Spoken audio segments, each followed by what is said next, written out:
హల్లెలూయా. Good morning.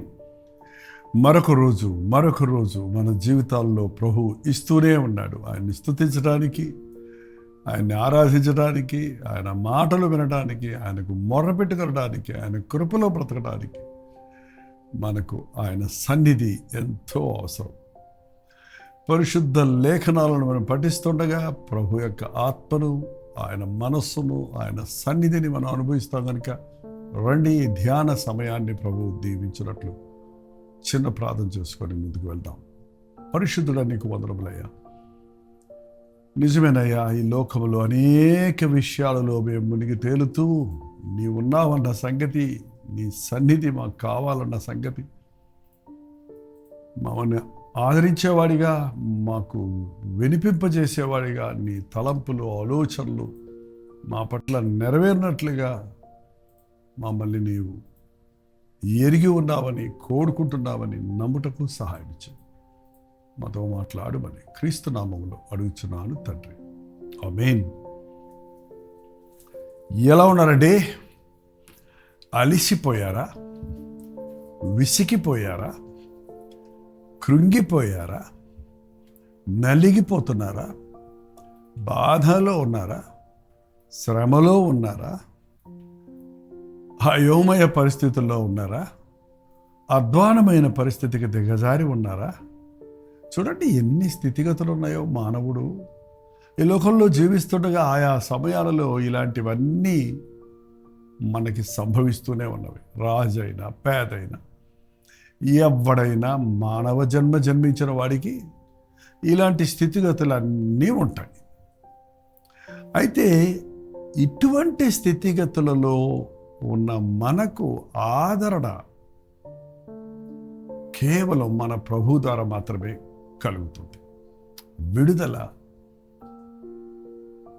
దేవుని యొక్క మార్గాలను ఎరిగే కృప ఆయన సన్నిధిలో మనం పొందుకుంటాం. అలసిపోయిన వారికి ఊరట కావాలండి. అలిసి ఉన్నవాడిని మరలా మనం విమర్శించటం వల్ల నువ్వు తప్పు చేశావని, నీవు ఎంత ప్రయాసపడ్డా ఏమీ సాధించలేదని మనం విసుక్కుంటే ఆ అలసిపోయిన వారు మరింతగా కృంగిపోతారు కదా. చెప్పండి, మీరు ఇతరులను ఊరడించడానికి ఆశపడతారా, లేక ఇతరులను విసిగించడానికి, బాధపడటానికి ఇష్టపడతారా? స్వతహాగా మనం ఎవరిని బాధ పెట్టాలని ఆశపడం, కానీ మనకు తెలియకుండానే మన మాటల ద్వారా, మన ప్రవర్తన ద్వారా, ఆ పరిస్థితుల ప్రభావం ద్వారా అనేకులకు మనం బాధ కలిగజేసేవారిగా ఉంటున్నాం. మన నోట్లో నుంచి వచ్చే మాటలు ఆదరణతో కూడిన మాటల కంటే తీర్పు తీర్చే మాటలుగా, విమర్శించే మాటలుగా ఎక్కువ శాతం ఉండటం మనం గమనించవచ్చు.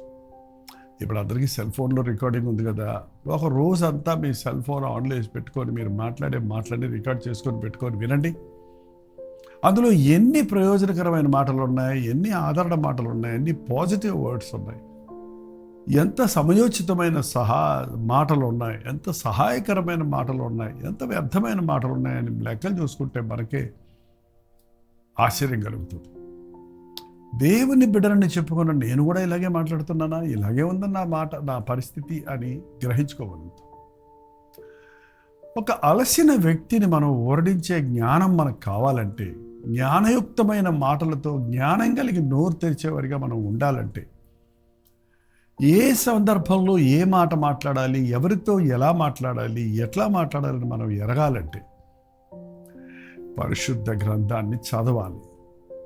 ఇంకో విధంగా చెప్పాలంటే దేవుని మాటలు వినాలి. ఎంతగా దేవుని మాటలు మనం వింటామో అంతగా మన నోటిలో నుంచి వచ్చే మాటలు ఆయన మాటలుగా, ఆ ప్రేమ కలిగిన, కృప కలిగిన, దయ కలిగిన, ఆదరించే మాటలుగా ఉంటాయి. ఒకసారి యెషయా గ్రంథం తీయండి, మీ బైబిల్ తీయండి. యెషయా గ్రంథం 50వ అధ్యాయం 4వ వచనములో, అలసిన వానిని మాటల చేత ఊరడించు జ్ఞానము నాకు కలిగినట్లు శిష్యుడికి తగిన నోరు యెహోవా నాకు దయచేసి ఉన్నాడు. శిష్యులు వినునట్లుగా నేను వినుటకై ఆయన ప్రతి ఉదయమున నాకు వినుబుద్ధి పుట్టించుచున్నాడు. ఈ దినమంతటిలో మన మాటలు అలసిన వారిని ఊరడించేవిగాను, ఆదరించేవిగాను, శ్రేష్టమైనవిగాను, ప్రేమతో కృపతో ఉండినవిగాను ఉండాలంటే ప్రతి ఉదయము మనము ఆయన మాటలు వినాలి. 20 minutes కూడా ఈ అడదన ధ్యానంలో వినలేక ఒక 5 నిమిషాలు విని ఆపేస్తున్నారట. ఇంటర్నెట్ ఇప్పుడు గూగుల్ సెర్చ్లో లేక యూట్యూబ్లో మాకు తెలిసిపోతుందండి. సగటున మనుషుడు 11 minutes చూస్తున్నాడు.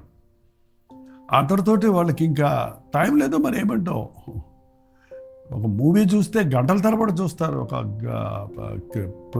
ప్లే చూస్తే క్రికెట్ ప్లేయర్ చూస్తే దినమంతా కూర్చొని చూస్తారు కావాలంటే. కానీ దేవుని మాటలు వినటానికి ఎందుకో మరి అంత తెలుసులే, నాకు వచ్చలే, తెలిసిందే కదా అన్నట్టుగా నిర్లక్ష్యంగా ఉండడం చూస్తున్నామంట. అసలు మొదటగా మనం చేయాల్సిన ప్రార్థన, ప్రభువా నీ వాక్యము వినుబుద్ధి నాకు పుట్టించు. ఏ బుద్ధిది? కొత్త రకంగా ఉంది కదా, వినుబుద్ధి. ప్రభువు యెహోవా నా చెవికి వినుబుద్ధి పుట్టింపగా నేను ఆయన మీద తిరుగుబాటు చేయలేదు, వినకుండా నేను తొలగిపోలేదు. శిష్యులు వినట్లుగా నేను వినుటకై ఆయన ప్రతి ఉదయమున నాకు వినుబుద్ధి పుట్టిస్తున్నాడు. శిష్యుడు విన్నట్లుగా. అందరూ వినేది వేరు, శిష్యుడు వినేది వేరు. అందరికీ చేసే అనౌన్స్మెంట్ వేరు, శిష్యుడికి నేర్పించేది వేరు. శిష్యుడు గురువు దగ్గర జాగ్రత్తగా వింటాడు నేర్చుకోవటానికి, తాను కూడా ఒకరోజు గురువులాగా ఉండటానికి. శిష్యుడు అగ్గగ్గలాడుతూ వింటాడు, ఆతృతతో వింటాడు, ఆసక్తితో వింటాడు. దేవుని వాక్యం మనం వినేటప్పుడు ఆశతో వినాలి, విలువైన దేవుని మాటలుగా వినాలి. నిర్లక్ష్యంగా వినటం, ఒక మాటని ఒక మాట వినకుండా వదిలేయటం, సగం వినటం ఈ రోజున మరింత హానికరంగా నేటి విశ్వాసాలు అనబడే వారికి మారిపోతుందండి. వినుబుద్ధి పుట్టించు ప్రభువా నాకు. అవునండి, చెప్పటం ఈజీ, మాట్లాడటానికి పెద్దగా శక్తి ఏం అక్కర్లేదు. మనకు తెలియకుండానే మన నోరు లబలబ మాట్లాడుద్ది, నాలుక ఎగిరి అదిరి పడిపోద్దట. కానీ వినటానికి మనకు ఓర్పు కావాలి, నేర్చుకోవాలనే ఆశ కావాలి. వినకపోతే మాట్లాడలేము. అందుకే డెఫ్ అండ్ డంబ్ అంటారు. కొంతమందికి వారి యొక్క నాలుక బాగానే ఉంటుంది, కానీ వారి చెవు పనిచేయడం వలన, వినడం వలన వారి నోట్లో నుంచి ఆ పదాలు రావు. చూసారా, మన చిన్నపిల్లలు మాట్లాడుతున్నారంటే ఆ తల్లిదండ్రుల స్వరాన్ని వింటున్నారు. అందుకని వాటి మదర్ టంగ్ అంటారు. అమ్మ మాటలు వింటుంటుంది కాబట్టి అమ్మ భాష మాట్లాడుతుంది ఆ బిడ్డ పెరుగుతుండగా. ఇవాళ అమెరికా లాంటి స్థలాల్లో పుట్టిన పిల్లలకి 3 ఏళ్ళు వచ్చాయి, 4 ఏళ్ళు వచ్చాయి, మాటలు రావటం లేదండి అంటున్నారు. కారణం ఏంటో తెలుసా? నాన్న ఒక భాష మాట్లాడతాడు, అమ్మ ఒక భాష మాట్లాడుతుంది, స్కూల్లో ఇంకో భాష మాట్లాడతారు. అది ఎక్కువ సమయం ఆ బిడ్డను ఒంటరిగా వదిలేస్తారు. కాబట్టి ఆ మాటలు వినటం లేదా ఆ బిడ్డ, కాబట్టి మాటలు స్లోగా వస్తున్నాయి. అదేం పెద్ద బలహీనత ఏం కాదు. బిడ్డలతో సమయం గడపండి. పూర్వకాలంలో మనకి కామన్ ఫ్యామిలీలు ఉండే కనుక ఒకవేళ అమ్మ వంటలోను నాయన పనులోను బిజీగా ఉన్న అమ్మమ్మో నాయనమ్మో తాతయ్యో పిల్లలలో కూర్చోబెట్టుకొని కబుర్లు చెప్పుకుంటూ కథలు చెప్పుకుంటూ ఉండేవారు. అందుకని ఆ రోజు పిల్లలు మాటకారులుగా మారేవారు, ఎన్నో పదాలను నేర్చుకునేవారు. యేసయ్య మాటలు వింటే యేసయ్య పదజాలాలు మనలో ఉంటాయండి. లోక భాషలన్నీ ఏది భాష గొప్ప అంటారు, కానీ అన్ని భాషల్లోనూ చెడ్డ భాష ఉంది. అన్ని భాషలను వక్రీకరించి స్వార్థం కొరకు, కోపాన్ని లేక వారి అవసరతలను తీర్చుకోవడం కోసమే వాడుకుంటున్నారు. కానీ యేసయ్య భాష కృపాసహితమైనది, ప్రేమపూర్ణమైనది, అలసిన వారిని ఆదరించేది. అలసిన వారిని నేను ఆదరించినట్లుగా నాకు శిష్యుడికి తగిన నోరు దయచేయి. శిష్యుడిలాగా నేను మాట్లాడాలంటే శిష్యుడికి ఉన్నట్టు వినుబుద్ధి నాకు పుట్టించు. నేను వింటే, నేర్చుకుంటే నేను వాటిని ఇతరులకు చెప్పి నీ గొప్పతనాన్ని, నీ ప్రేమను చెప్పి ఇతరులను ఆదరించగలుగుతాను. ఒట్టి మాటలు చెప్పేవాళ్ళు బోల్డ్ మంది ఉన్నారు. చిలక పలుకులు పలికేవారు అంటే ఏదో అంటదా పెట్టినట్టు పలికే ముద్దుగా ప్రేమగా పలుకుతారు. ఏ ప్రయోజనం, ఏ సహాయాన్ని చేయరు వాళ్ళు కావాలంటే. అలాంటి మాటలు కాదు, ప్రేమపూర్ణమైన కృపాసహితమైన మాటలు కావాలంటే దేవుని మాటలతో మన హృదయం నింపబడాలంటే. అలక్స చౌతులను గమనించమనండి. అలసిన వారిని మాటల చేత ఊరడించు జ్ఞానము నాకు కలిగినట్లు శిష్యుడికి తగిన నోరు యెహోవా నాకు దయచేసి ఉన్నాడు. శిష్యులు వినట్లుగా నేను వినుటకై ఆయన ప్రతి ఉదయము నాకు వినుబుద్ధి పుట్టించుచున్నాడు. ఉదయం అనే మాట వినండి. ఉదయమే మీరు ఏ మాటలు వింటారో ఆ మాటల ప్రభావం దినమంతా మీ జీవితంలో ఉంటుందండి. అందుకని మొదట దేవుని మాటలు వినండి, లోక మాటలు వినకండి, లోక కార్యాల మీద మనసు పెట్టకండి. దేవుని వాక్యాన్ని పఠించండి. మీరు 6 గంటలకే లేస్తే అనుదినమన్నా ఫేస్బుక్లో 6 గంటలకే మీకోసం పోస్ట్ చేస్తున్నాం. మీరు 6:30కి వినేసి వెళ్ళిపోవాలనుకుంటే 6:30కి మా మూవీస్లో ప్రతిరోజు కల్వరి దర్శనం టీవీ కార్యక్రమంలో దేవుని వాక్యం అందిస్తున్నాం.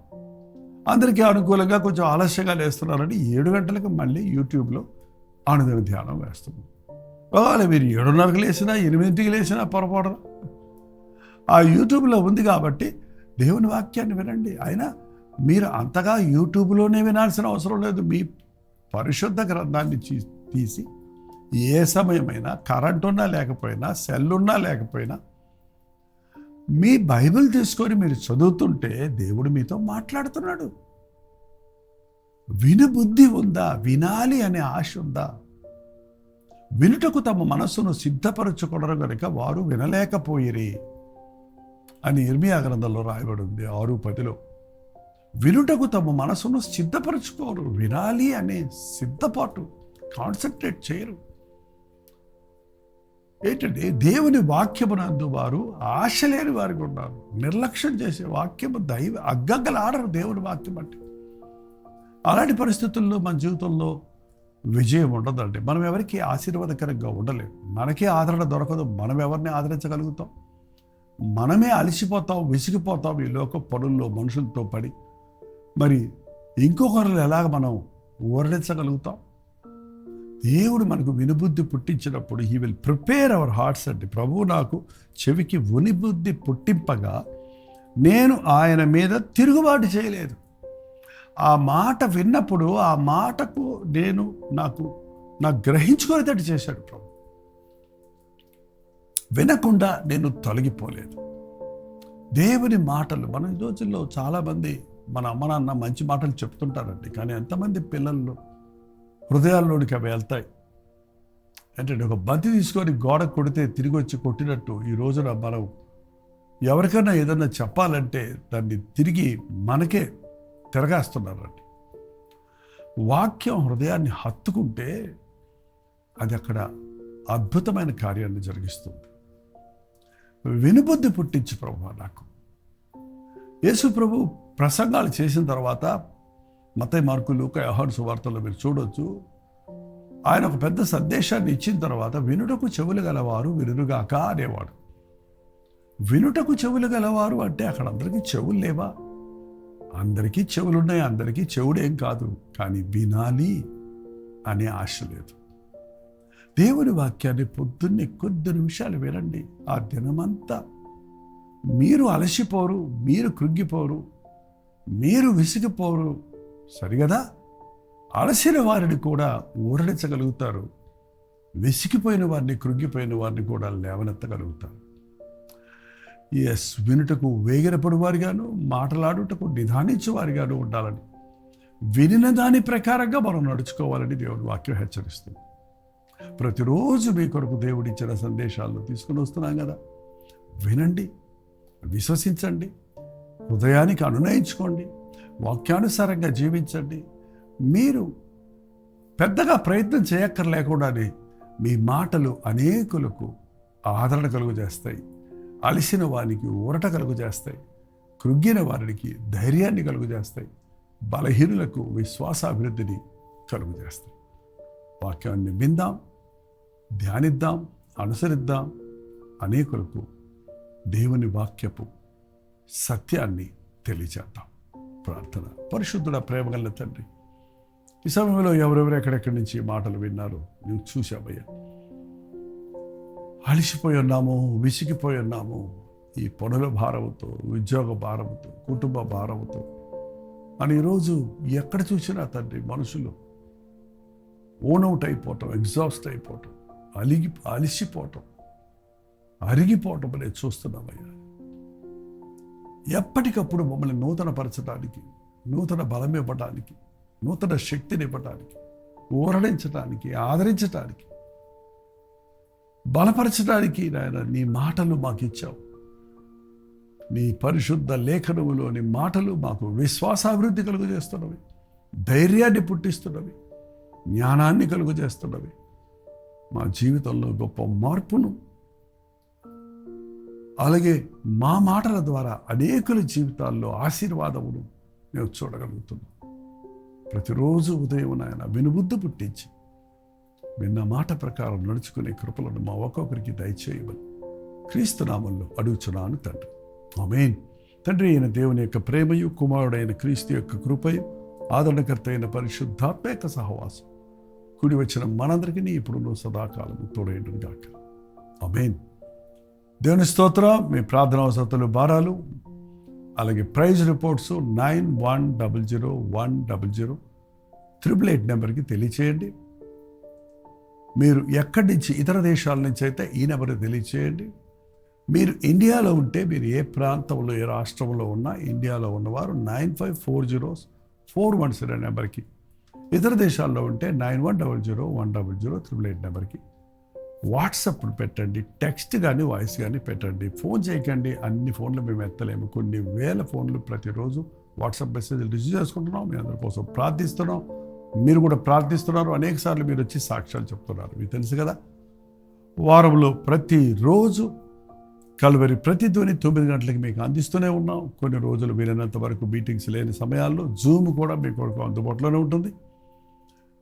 అనుదిన ధ్యానం ఏంటన్నా మీరు జూమ్లో కూడా వచ్చి కనబడండి. మీ భారాలు పంచుకోండి. మీ ప్రైజ్ రిపోర్ట్స్ తెలియచేయండి. అలాగే లైక్ చేయటం, షేర్ చేయటం, మరి కామెంట్ సెక్షన్లోకి వచ్చి మీ పేరు, ఊరు టైప్ చేయటం మర్చిపోకండి. ప్రవచితమైతే మధ్యాహ్నం 3 గంటలకి హెచ్చరిక, అలాగే రాత్రి 9 గంటలకి ఒక ప్రత్యేకమైన ఉపవాస ప్రార్థన కల్వరి చర్చిలో నుంచి మీ కొరకు అందిస్తున్నాం. మాతో పాటు ఏకీభవించండి. దైవాశీర్వాదాన్ని పొందండి. వందనాలు.